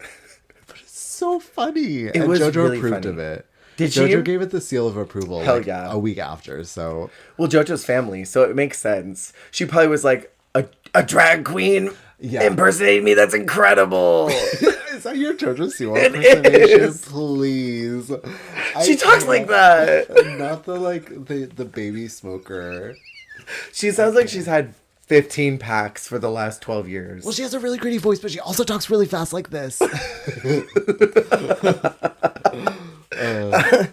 Our runway prompt is Night of 1000 Celine's, which is so good of a concept and so shady towards So Brooke, good. and I love so that. funny. So iconic. What do you think of Boa's look? She did the Met Gala 2019. I like it. Mm-hmm. I don't know why I'm like not impressed by it, but I like it. Does that make sense? It's very unimpressive, but it's well constructed. I think the color scheme is a little bit too blah. I just don't think it works for her complexion. It looks a little moppy, but I like it. Yeah. It's weird. I feel that. I don't wanna like it. Because, like, it is especially on Celine, it's really impressive. Like, she looks, like, super cool. But I just don't feel that when I look at Boa's. Right. It lacks the brevity.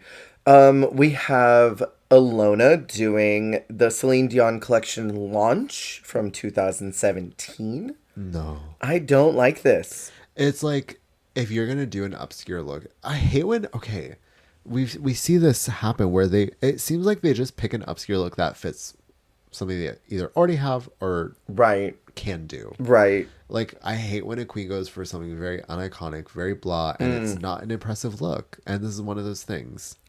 Drag it. Destroy it. And I will. I hope you do. We have Jimbo doing Paris Fashion Week 2019. To me, on Jimbo, this, I know that they did the side-by-side and it looked a lot like it.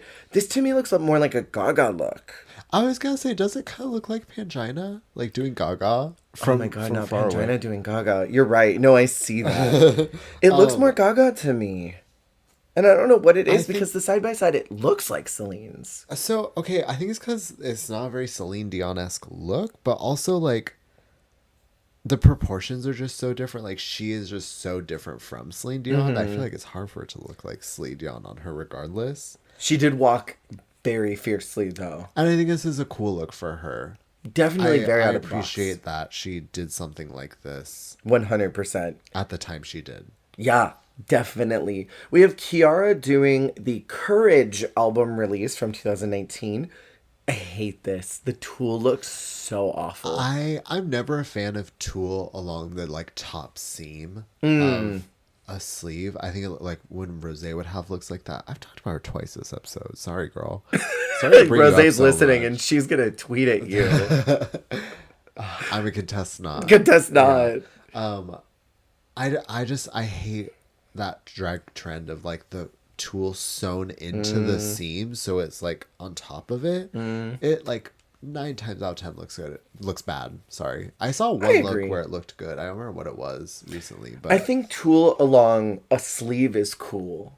But along shoulders, something it looks cheap about it to me. Well, it's also hard because like she is so thin and so petite.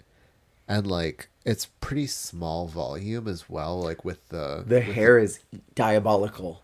Levels of small. It's small hair. The tulle's like only like a couple inches up. Like everything's like really fitted to her. So I feel like if she was gonna go for that, she needed more volume as well to help sell it. Before we continue, I want to put a pin in this. What do you think about drag queens doing homage looks? Do you want them for me, I should say. For me, I want them to do a recreation of the look, but I want them to scale it up to them. In the same way that we saw a lot of the Gaga looks in season 9. Like Eureka did, I think, the telephone look, right? But she made it huge in drag. She made the proportions of the shoulders really big, cinched in the waist more than what the original one was. Trinity's look for the Countess was already pretty grand, but she made it a little bit more grand with including different makeup than what was in the original. I want to see something like that rather than a attempt at scale for scale, because I want the theatrics. Okay, I feel that along a similar line, my preferred or favorite way of doing that is like when you first look at it, you think it's an exact recreation. But then you look at the picture and you see like, oh, this is so much bigger on them. Like they made that so much bigger. They made that, their hair is so much more dramatic. Like, oh, this part is shiny. Like, you know what I mean? Like that's my favorite type of homage is like at initial glance, like it's like, yeah, it's the to scale, like dragged up version of it. But your mind immediately recognizes it as that. But it's only when you put the side by side, you see like, oh, they changed this to like accentuate that. But it's like, it's all still like true. It's just like you said, the dragged out version of it. I agree. That's what I want. I'm glad that we kind of see similarly on that thought. Lemon. Do you want to talk about the Academy Awards from 1998 on Lemon? It's also just like the fabric is hard. This is a rough fabric. It was like almost like a like spandexy. It really like their proportions. It really does their whole like it, because I think this type of fabric, the like cleanness of it accentuates the athleticness of Lemon's body. I'll say that. That was very Gia Gunn. Let's just say that. Let's just say that.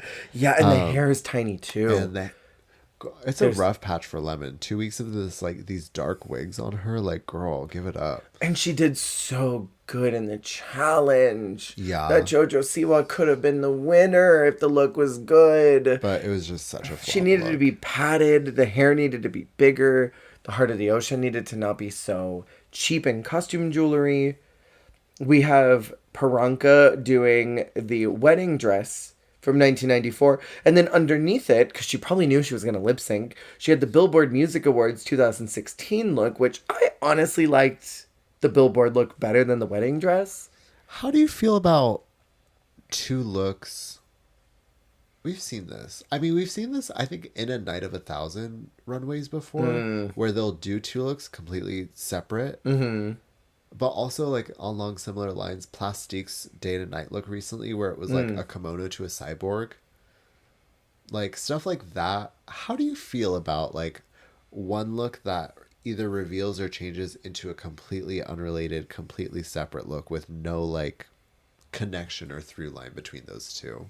A lot of times in the nightclub, you'll see the kind of old school queens come out with the coat of 5,000 yards of tulle. Yeah. That pulls off into a gown. Yeah. And my brain is sort of Pavlovian response to if something big is coming off, there's going to be something kind of sleek and pretty underneath it. Yeah.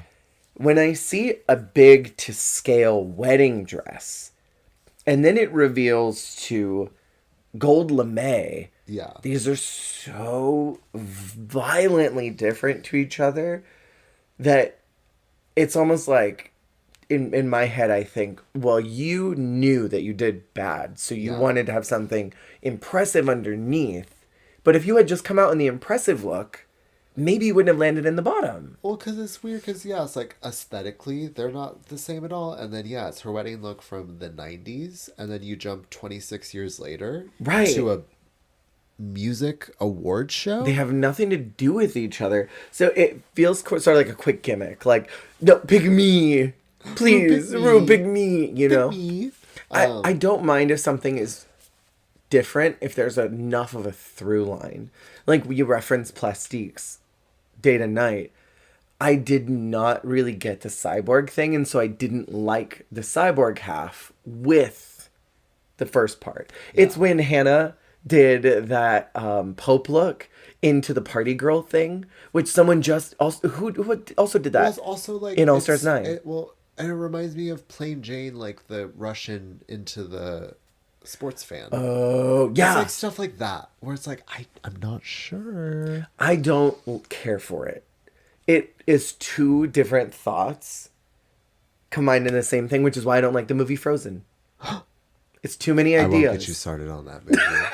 It's too many thoughts. Oh, no. We need to move on. No, I know. No. Okay, we're stopping. We're done. Okay, we're moving on from Priyanka.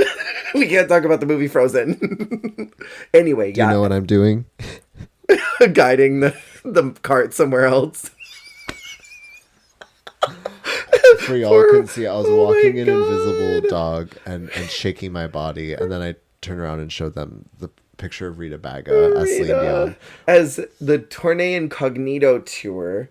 Doing that crazy ass walk. That crazy walk, which they did not understand either. But then she had an exact reference point for why she did it. Yeah. And she was like, well, in the music video, she does this. And then it got like mild chuckles. Right. And they were like, we're going to have to fact check this later. I like this look, I think. I don't like the hair. The hair looks a little bit like a fried old lady hair. Can I say something so hateful? That her hair looks like it got dunked in a toilet. I think it was too young of a Celine for her to emulate.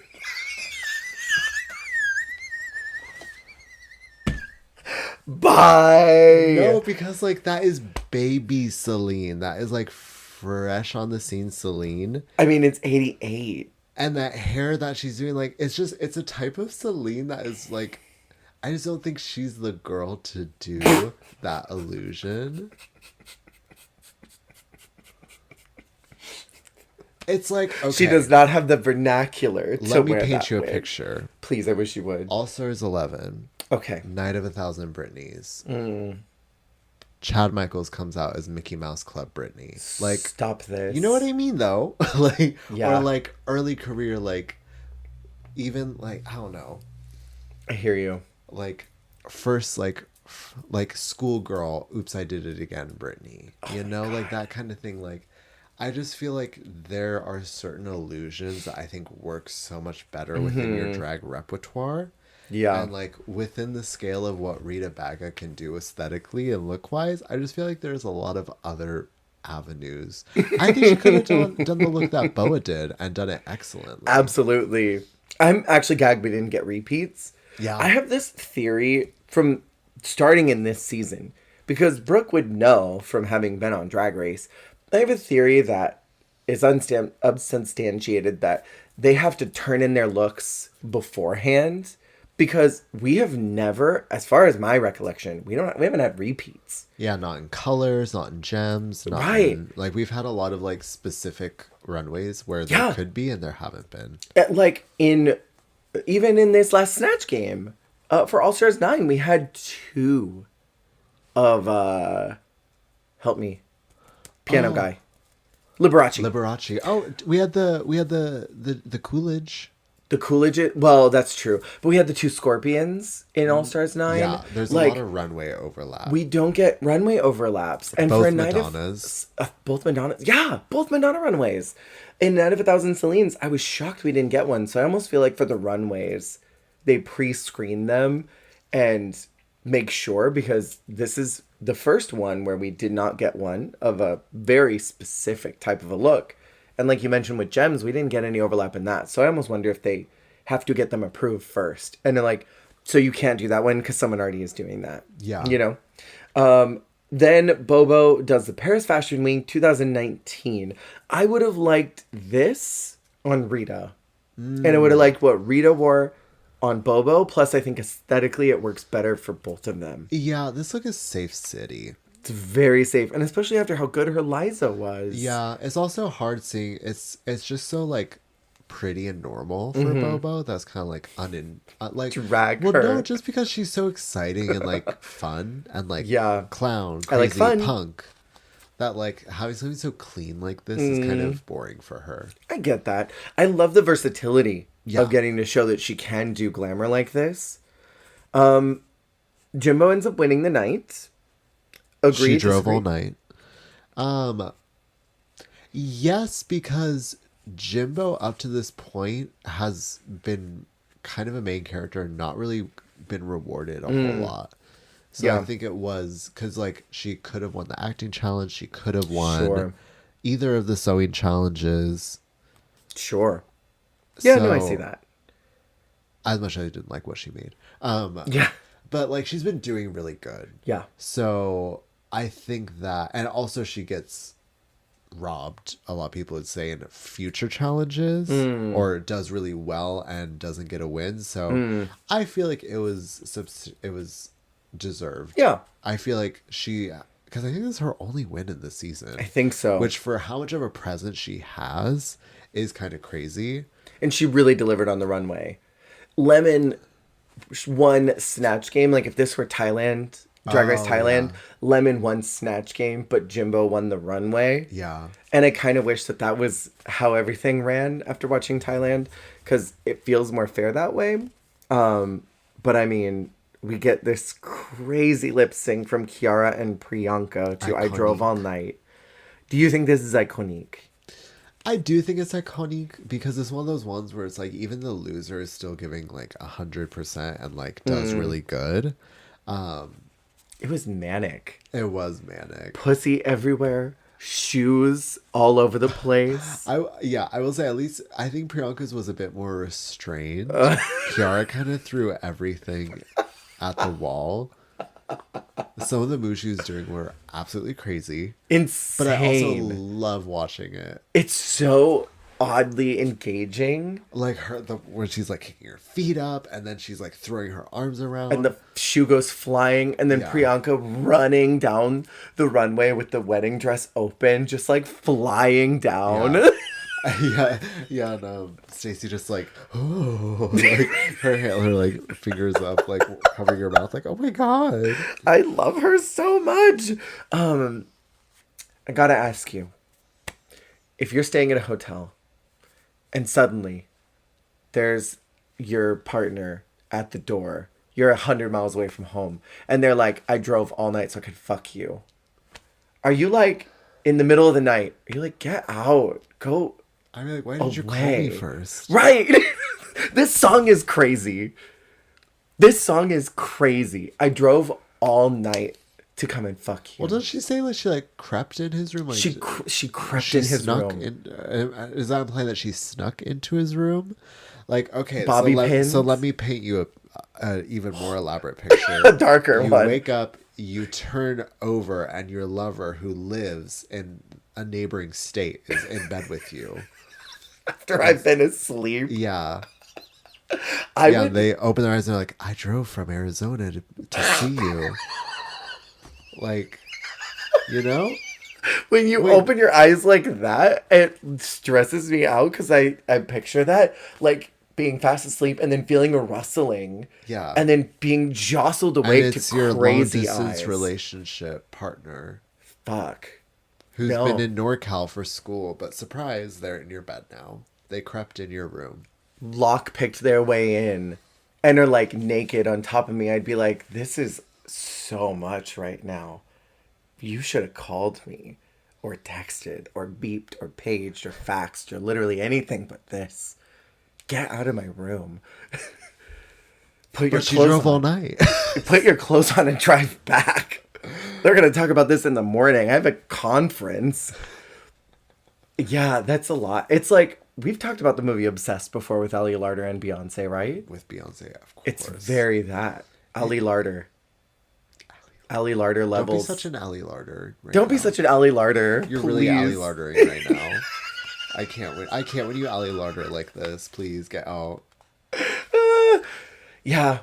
So it's a manic song, manic lip sync. Kiara is out. Do you agree? I do. But honey, this is Christmas, baby. Deep Canadian lore. I'm kind of obsessed. So, we are at a stopping point, which means we're definitely going for three parts for Canada. But I mean, it's what it deserves. You're right. Canada is that girl. I thought we were going to blaze through it, and then we were talking about plastic surgery. We were talking about those little foam things that expand in water. I feel like at the beginning of this, I was like, yeah, we're going to like blaze through it. And then like an hour in, I was going on a tangent about everything. So. We both were. But you know what? I'm not mad at it. Because the last half of this season, we have coming up that psychic challenge. We have that acting challenge. We have the Rainbow Railroad. Aww. I want to talk so heavily about that. And then we have that whole finale. This will be fun. Yeah. I think it's deserving. Because next season that we're talking about is Holland. And I can't imagine that's going to be more than a 45-minute episode. Maybe I'm crazy, but... No, I think we legit can fit this season into the episode. We can just talk about what we thought about this season, what we liked about it. Yeah. But with that is the end. Any controversial opinions from what we've talked about from episode 2 to Snatch Game? I think I shared it earlier, but I will reiterate. I think... I dropped my phone gear. I think it would have been an interesting storyline if Kiara won the sewing challenge and then went home the next episode. Yeah. I feel like they love to do like storylines like that nowadays. Yeah. Like this rando gets a win and then goes home. They totally do that. Or Mayori. It would have absolutely been a device for Rita's storyline, and I think it would have been an interesting setup for her to do better. Mm-hmm. So I don't know. Because like if she hadn't won the week before in the sewing challenge, then would people be rooting for her more in Snatch Game as well and stuff like that? Because it's like, I don't know, I feel like the audience was watching her do well in Snatch Game. It's like, oh, I hope she doesn't win because she just won last week. Right. Like, I hope Jimbo or Lemon wins. But it's like, I don't know, I feel like it would have created a different perspective of her trajectory. It would have definitely made her more sympathetic. My controversial opinion is that Alona shouldn't have lip sync to the Avril Lavigne song. Should have been Jimbo. I know. So, okay, do you think Jimbo should have been punished for the creative direction?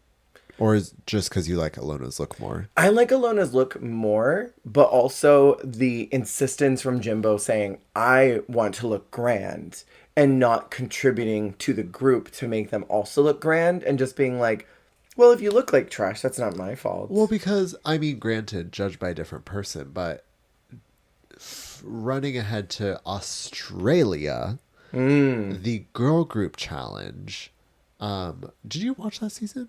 No, it'll be my first time we talk about it. Well, I don't want to spoil it. Oh. Okay.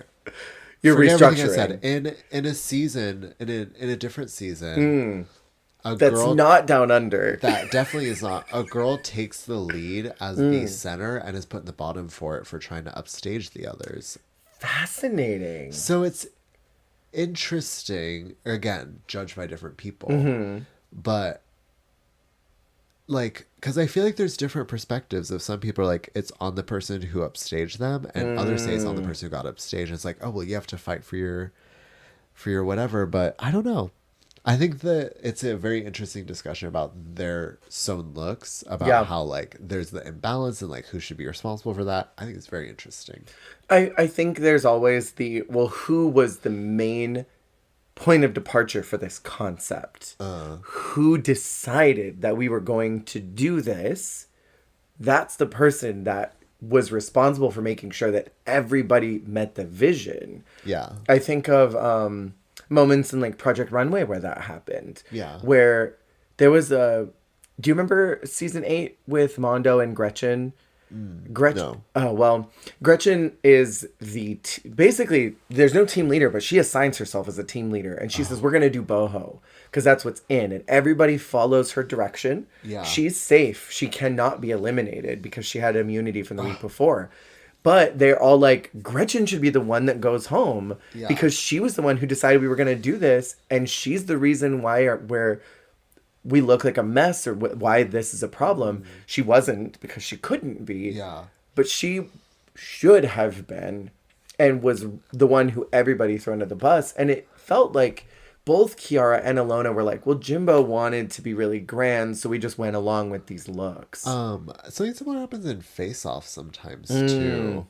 And they'll be like, sometimes they'll rail on the person who led the team, but when critiquing, ultimately it lands on like, if they say like, oh, I don't like how his forehead looks, then it's like, well, who made the prosthetic for the forehead? Oh, I did. Oh, well, then you're going home. Right. Like, it's a lot more like pragmatic like that. Yeah.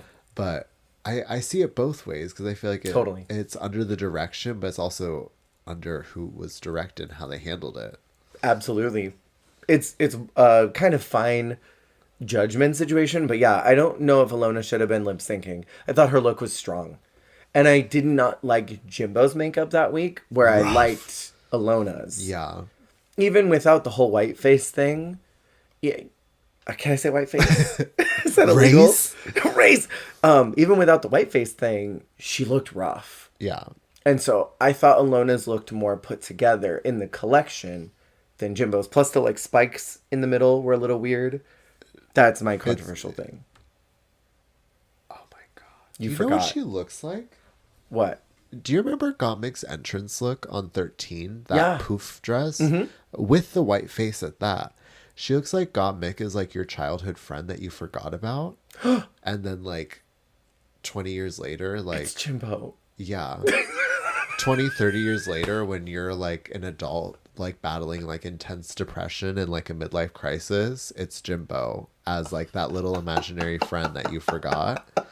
And then they just like festered and like turned evil. It's the club evil version. Because like, I swear, I think the colors are like the same. It's very similar. Stop this. I think that's what happened, actually. Hold on. That's dark-sided and despicable. I'm pulling up Jimbo's look for reference. I think you might be onto something. Oh my god, it totally is. Get out of here. Oh, stop it! Yeah. You left Gottmik alone for too long and she turned evil. Turned into evil Jimbo. Oh my God. Well, on that note, we will continue talking about Canada's Drag Race. We're going to be on episode 6 next week. Ooh la la. Star 69 is the episode title. Thank you all for listening. I hope you enjoyed this one. We'll talk to you next week for another Canada's Drag Race. Remember, you're doing a fantastic job. You're doing the best you can, and that is all you can do. Goodbye. Bye.